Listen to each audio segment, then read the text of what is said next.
What's up, YouTube? Glad you guys stopped by my channel. Welcome to Two's on the Set. Here, we're going to talk about motorcycles, traveling, we're going to talk about everyday life, we'll talk about concealed carry options, well, with many other things. Well, today, we're going to do product review or product installation. I have two products that I'm going to install on my bike today. I have what is the LeP. It happens to be tire pressure monitoring system for bikes. I think they start with anywhere up to 2018 models before they put the TPMS on the standard bikes. So if you don't have TPMS on your bike and you want to get it, this is one of the options. This was like $36 off of Amazon. They do have some other options that cost a little more, but this was a um, inexpensive fix that I found. I was watching another YouTube channel, Big Hurt 80, and he was talking about this, and I said, well, I'm gonna go ahead and give it a try. Well, I have it here. Unboxing. We'll first take it open, and in the box, what we have is a binding code, QR binding code. So don't throw this away. On the back side of it is if you have an Android or an Apple device, you scan that to get the app, because the app is not going to be called LeP, it's going to be called Moto something. So, all right, you have your instruction guide here, and then you take out that. There's another frequent asked question guide in here as well. We'll set that to the side as well. And here is the product that we have, where you have two sensors for a motorcycle, because they do make this for cars as well. But quick, two sensors for the motorcycle. On here it has the LeP cap. If you can see it, I'll try to get it close enough to you where you can see it. The arrow on it is facing the rear. If I can get it to focus. Come on, focus, baby.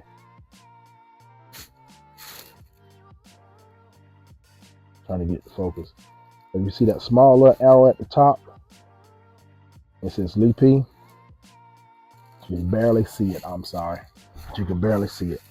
But that smaller arrow at the end of LeP, that's for your rear tire. And then there's another one that's at the beginning of the word LeP, that's for your front tire.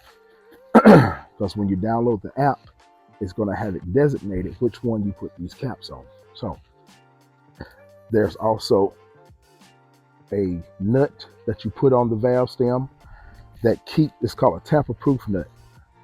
So what it does is, once you put the cap down on there, you tighten this nut up to the cap so nobody can unscrew it and take your cap without your permission. Let's just say that.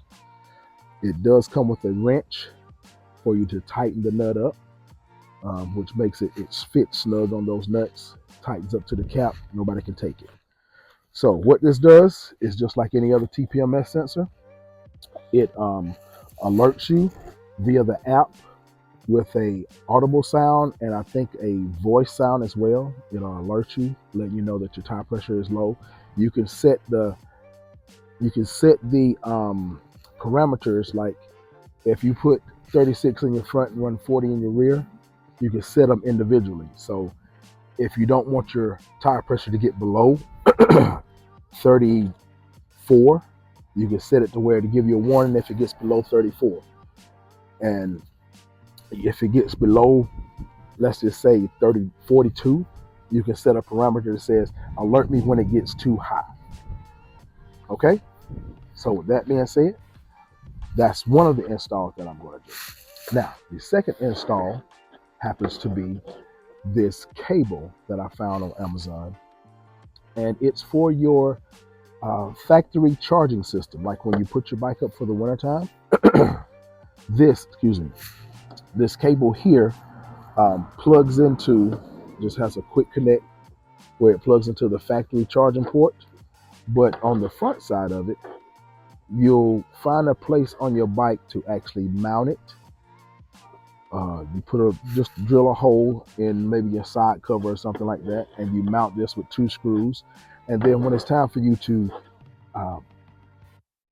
time for you to charge your bike up for the summer, for the winter, I mean, excuse me, this right here is already attached. All you do is just pull this cap off and you plug your charger, your trickle charger up to it, and you don't have to worry about trying to fish inside, take the seat off or whatever to get to the plug to pull it back out.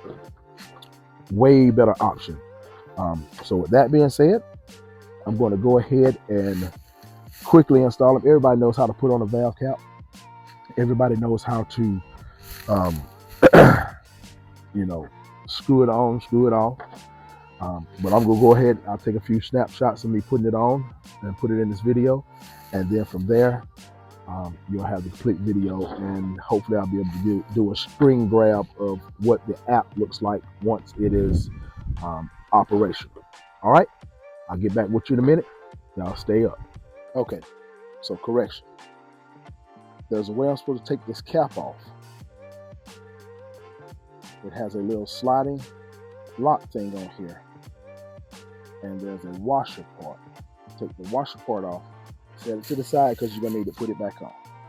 Then you take your wrench here that comes with it, get the appropriate end, and then you screw on the valve, and it will loosen up to where you can get to the battery compartment. So the batteries in here do die, just like the regular TPMS in the car. This just lets you know, it will give you an alert when the battery is low as well. So, but you got to get in here and pull this out because it has supposed to have a protective coating or cover over it to keep the battery from running down while it's in transit. All right.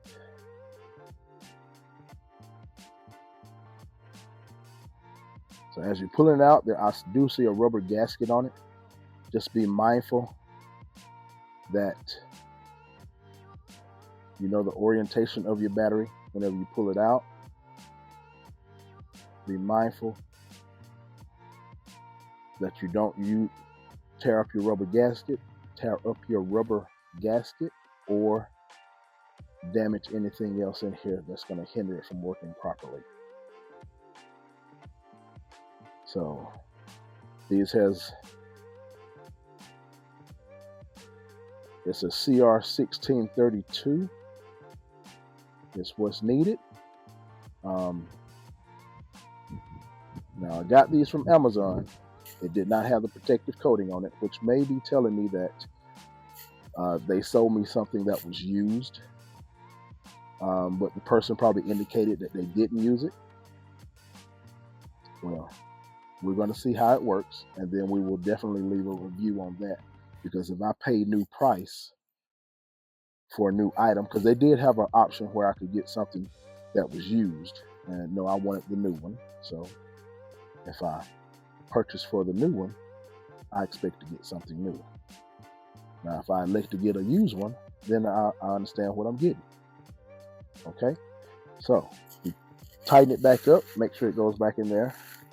Then we take this rubber gasket here, make sure it has a little T-end. I don't know if you can see it, but a little T-end that fits down in the slot.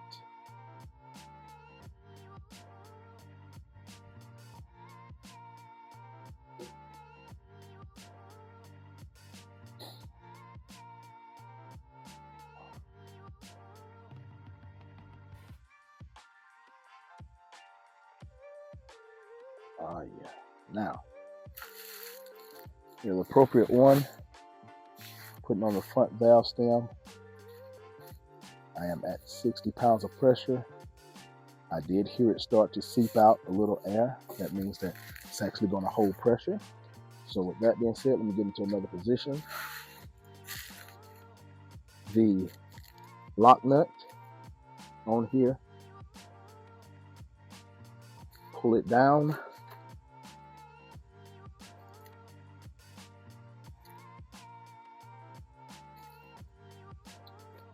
And then you just tighten up the lock nut so it doesn't unscrew, and hopefully no one will be able to take it off of the bike without your permission. And it's that simple to installing it on your bike. So I'm going to go ahead and do the rear, get it done, and then I'll get a couple of screen grabs of what the app looks like. All right, catch you in a minute.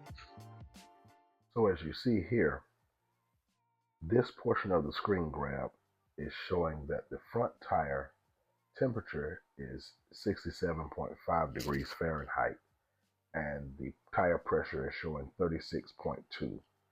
That is what I put the tire pressure at, so it's showing pretty accurate. Here are my parameter settings for this app. I have it set at Fahrenheit for the temperature. The tire pressure will be shown in PSI, and I have the electricity, which is the battery power, will alert me at 20 when it gets down to 20%. And then the front tire pressure, if it gets above 43.5, it will give me an audible and a vibration alert. And if it gets down below 32, it'll give me an alert. The temperature of the tire, if it gets above 176 degrees, it will give me an alert as well. So, and you see the rear tire is showing at 43.5 on the upper warning, and the lower warning is 35.1. Temperature is 176. So it gives you all those parameters that lets you be just as safe as if you're in your other vehicle, or probably even better than some of the other units that are out there. All right, I've already started this next install because I'm losing daylight, but as you can see, I'm going to put my mounting plate, my charging port, right here on the very front of my cover. So I just plug in right here. It'll be very accessible, and it's going to have a cap over it. It's going to be able to cover it. So what I did, I drilled a hole here, and I'm going to have to do a step progression up to get it big enough for this whole thing to fit down in there, and it will actually fit flush right there, and the cap will keep the water out. All right, so I'm going to go ahead and do the step progression and then show you the end result. Okay, so I got it done. All I had to do was put 2 screws in right here to hold it in place. It's mounted down, it's flush. It has a cap on it that keeps the water out, so you don't have to worry about that. This line attached to the original line on the bike for the charging system. All I had to do was just plug those 2 in together. They stay constantly plugged, and then I just pull the cap out and I plug in when I'm ready to charge up, and when I'm done, I cover it up. All right, so that's all I have to do to get that done. So until the next time, I hope that you all were pleased with this video, and I hope that everything in your life goes as well as this install did, because it was very fast, very quick, very easy. Both installs, very, very super easy. So with that being said, I will catch you all later. Please don't forget to like, share, subscribe. If you have any questions for me on this, put it in the description, and I'll do my best to answer them. All right? Y'all take care of yourself. Peace.